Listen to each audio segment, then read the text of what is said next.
If you watch certain episodes of SpongeBob SquarePants, there's going to be some weird close-up shots of either a character or an object. Though some are admittedly kind of cheesy, I've seen ones that are so awful they'll make you want to look away. Let me explain. See, I was an animator who worked on SpongeBob SquarePants.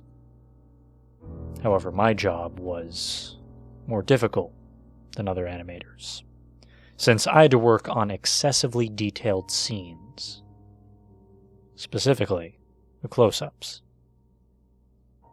Basically, I would get concepts for the close-ups before drawing them, and for the first one I drew, it was actually not that bad.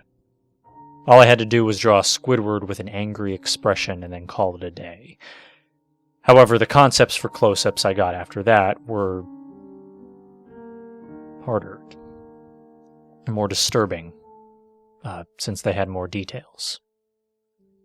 For example, the Nasty Patty episode, I had to draw the eyeball sesame seeds, the green insides, you name it.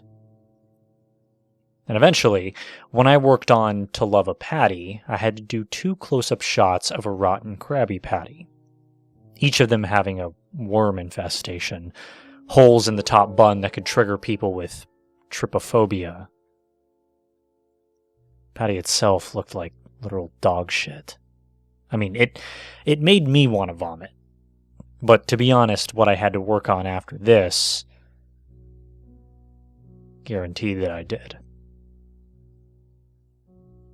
And if 2 close-ups weren't bad enough, an executive on the team actually decided to make an episode filled with them, since they just love the hideous close-up trope. And I really didn't want to work on it, right? I really didn't. But it was the first time that I had a high-paying job on my hands, so I had no choice. I don't remember much about the episode since I was too focused on getting the close-ups done and over with. But I do remember the premise of it having the characters in uncomfortable situations. Which, I mean, probably explains why the episode had close-ups to begin with.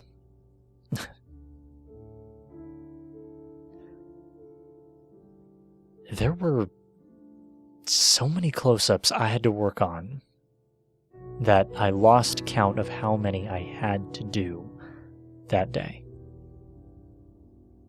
I mean, if I had to guess, I'd say about 2 to 3 close-ups per scene.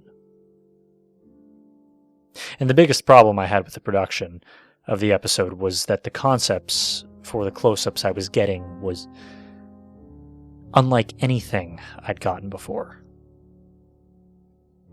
These concepts were far more disturbing than the close-ups you would see in an average SpongeBob episode, but somehow worse than the To Love a Patty ones. These would range from SpongeBob having some darkened liquid ooze out of his holes while having swollen eyes with distorted pupils, to a Krabby Patty that looked like it was made out of human flesh, along with having body parts fused into it.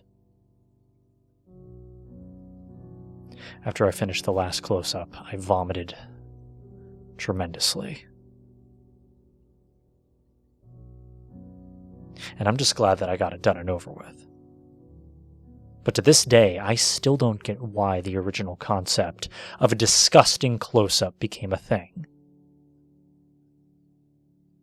All I can say for sure is that it has to be one of those things that will make you lose your appetite. That's what it's become.